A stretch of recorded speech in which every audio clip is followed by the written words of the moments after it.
Hello guys, welcome to my mini vlog. ఈరోజు అయితే సింపుల్గా ఇడ్లీలోకి చట్నీ ఎలా చేయాలో ఈజీగా చూద్దాం రండి.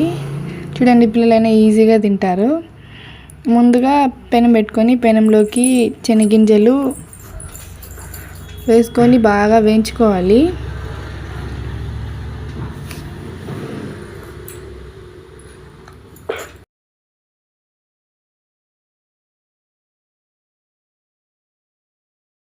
దాని తర్వాత మీ కారానికి సరిపడా పచ్చిమిరపకాయలు వేసుకొని కొంచెం ఆయిల్, కొంచెం జీలకర్ర వేసుకొని వేయించుకోవాలి బాగా.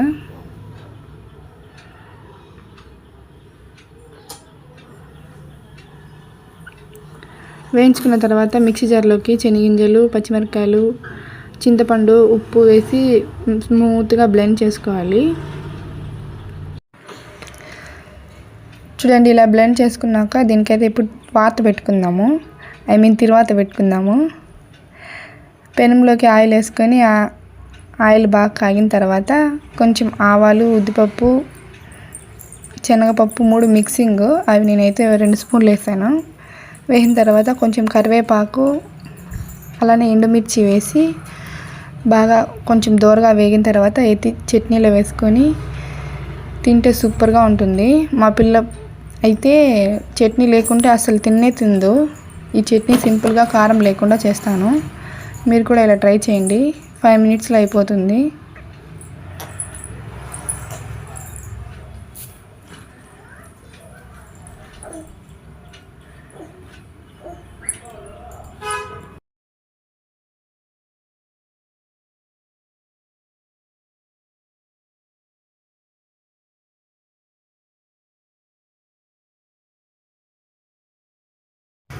పిల్లలు చూడండి, మా పాప ఎలా తింటుందో.